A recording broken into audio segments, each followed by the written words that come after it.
All right, folks, the African Union has come under fire for terminating the appointment of Arikana Chihombori Quayle. Is that right? That's correct. Okay, got it. It's ambassador to the United States. Now, a spokesperson for the AU chairman's office says that she has come to the end of her political appointment after spending 3 years in the position, but her supporters believe that she is being punished for her views. Joining us now for an exclusive interview about her dismissal is the former AU ambassador to the United States. So, okay,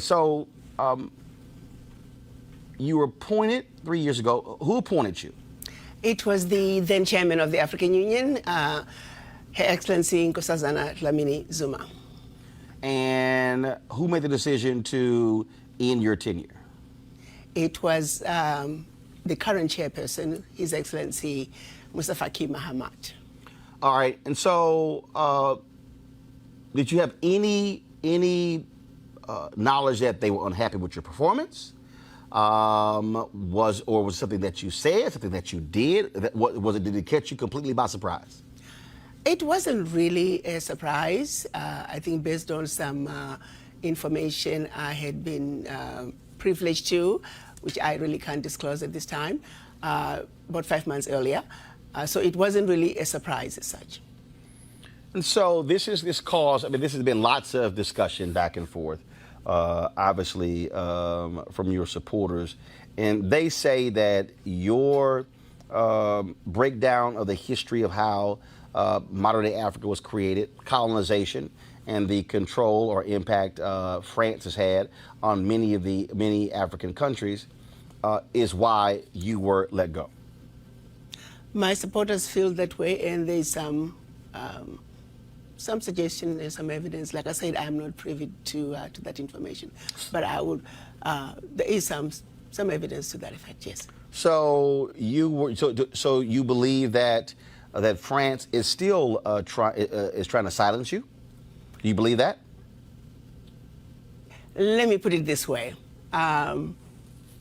Maybe I lasted longer than I probably would have based on my views on France. And it's not even my view. It's basically stating the facts in terms of what France is doing to Africa. What they're currently doing? What they're currently doing and have been doing for decades since the quote-unquote independence of the former French colonies, yes. So what is happening? Because look, the reality is a lot of Americans are not necessarily hearing about what's happening in African nations. 7 of the top 10 fastest growing economies come from Africa, but you also have a significant impact of the Chinese in many African countries as well. And so do you believe that the government of France still has a lot of control over a number of African nations, of their former colonies? They have significant control over all of their former colonies, specifically 14 of them.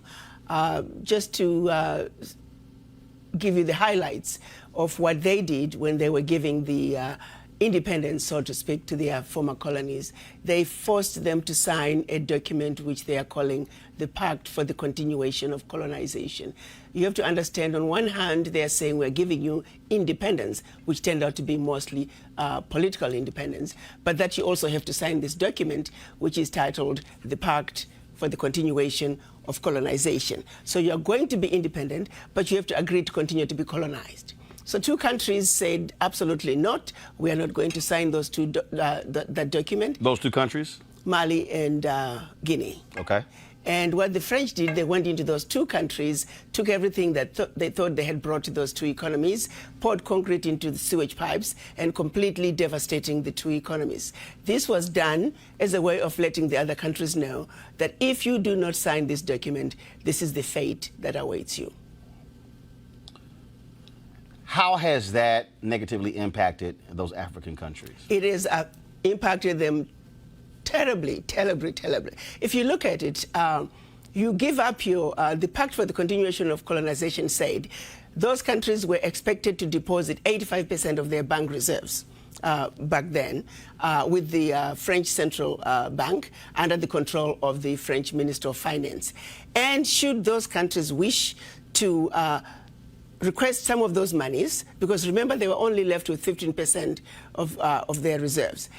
then they would have to submit a financial statement for the country, and if approved, they could only access up to 20% of whatever they had deposited the year before as a loan at commercial interest rates. The only difference now is the 85% deposits have now been lowered down to maybe between 50 and 60%. But the countries are still forced and required to deposit their bank reserves with the French Central Bank. So picture this situation. You are depositing all your monies with France. Should you need some of your money, you get it as a loan at commercial interest rates. So immediately, you have a credit with France, but you begin to owe France. This has been going on and continues to this day. So combined, the 14 countries are giving to France cash, cold hard cash, over $500 billion every year. And France takes that money and invests it in its own stock market under the French name, and the countries may or may not know the returns. Currently, for every 14 billion that France takes out of Africa, by the time they finish investing it in the French stock market, they are realizing upwards of 300 billion. So you do the math to see how much money France is taking out of Africa every year. And yet France has the audacity to then look at African countries and call them poor countries. Why would poor African countries give $500 billion to France year in and year out? What really gets me the most is, how does the world sit back and watch this carnage take place in Africa? Where is the United Nations?